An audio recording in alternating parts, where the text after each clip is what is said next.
홍준표 후보는 어제 문서결이라는 표현까지 인용을 하면서 윤석열 후보의 대북 정책을 이렇게 비판했습니다. 바로 만나볼까요?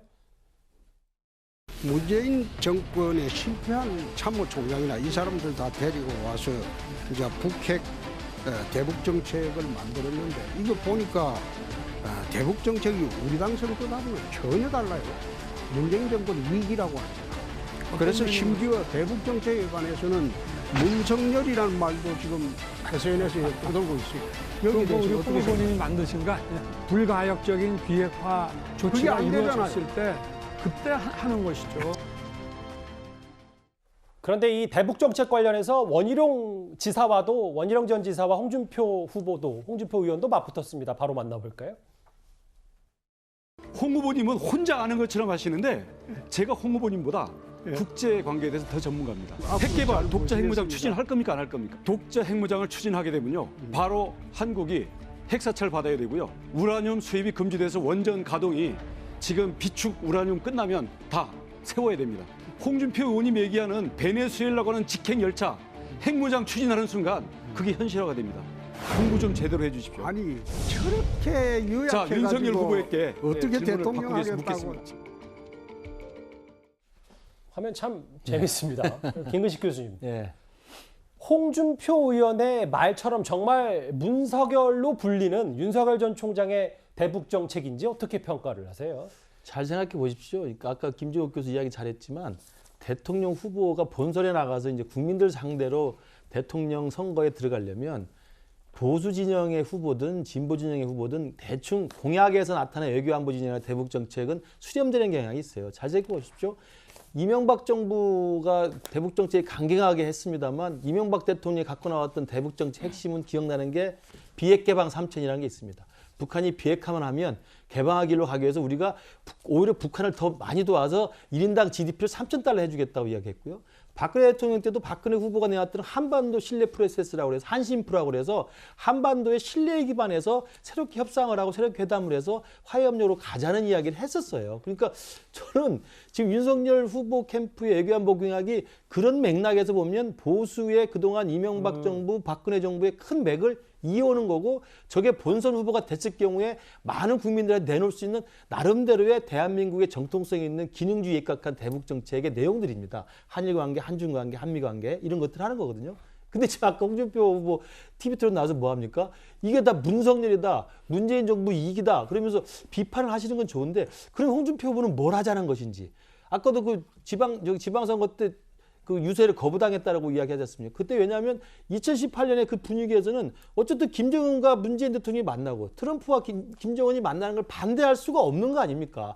협상을 하자는데 협상을 거부할 수는 없는 겁니다. 그리고 합의를 하는 걸 무조건 합의하지 말라고 할 수는 없는 거예요. 근데 지금 홍준표 후보는 너무 지나치게 좀 극단적 방향인 것 같아서 저는 홍준표 후보는 야당의 후보로 나오셔서 야당 후보를 비판하는 데 능숙할지 모르겠지만 후보가 되신다면 저런 식 입장이면 대북 정책 내놓기가 굉장히 좀 껄끄러울 것 같습니다. 예.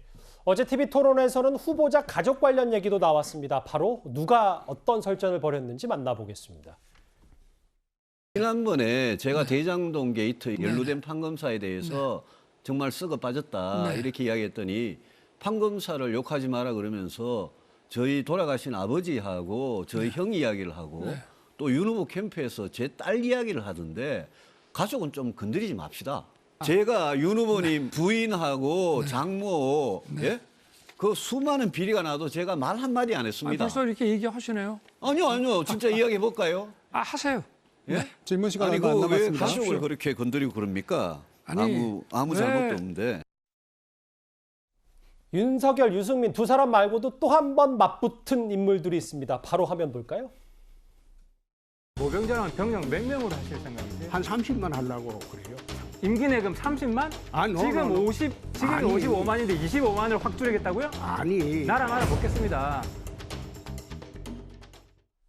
저희가 영상 중심으로 한번 꾸려봤거든요. 정 의원님. 어쨌든 나머지 후보들은 기성 정치인이라고 하더라도 윤 전 총장이 어쨌든 처음에 TV 토론 데뷔전을 했는데 4번의 TV 토론에서 평가를 한다면 국민의힘 지도부로서 어느 정도 하시겠습니까? 사실은 이 토론회 시작되기 전에요. 많은 분들이 그 한 방이면 다 뭐 윤석열 후보 끝난다 막 그런 얘기 많이 했어요. 그래서 봤는데 사실은 한 방도 없었고요. 윤석열 후보가 생각보다 굉장히 잘하고 있는 것 같아요.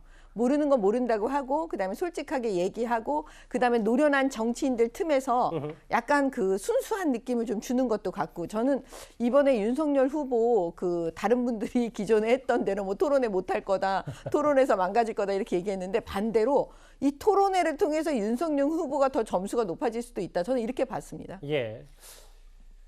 네 번째 TV 토론 얘기 저희가 영상 중심으로 하나하나 만나봤습니다. 이 소식은 여기까지고요. 그럼 지금까지 들어온 여러분들의 목소리를 만나볼 차례입니다. 첫 번째 댓글입니다. 이젠 집할 때 그 사람 동생이나 형 누나가 누군지 물어봐야겠어요. 라고 말씀을 해주셨고요. 예. 우연이 아니다. 화천대유가 정보를 입수해서 접근했을 것이다. 아까 이도원 의원님도 비슷한 얘기를 하셨는데 그런 의견도 들어왔습니다. 예. 연희동에 1974년부터 살고 있는 사람입니다. 35억이라고 주장하는 양반들 그 가격에 내 집 좀 사달라라고 말씀해 주셨고요. 예, 오늘 뭐 색다른 댓글들이 많습니다. 손흥민도 그 정도 안 받는다. 이게 뭐 화천대유 관련 그 배당금인가요? 어떤 얘기입니까? 아, 곽상도 의원 아들 얘기, 뭐 조기축구 관련도 뭐 더 풍자된 것 같은데요. 마지막 댓글 볼까요?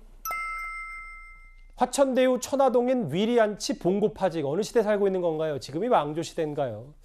오늘 뼈 있는 댓글 5개 모두 감사드립니다.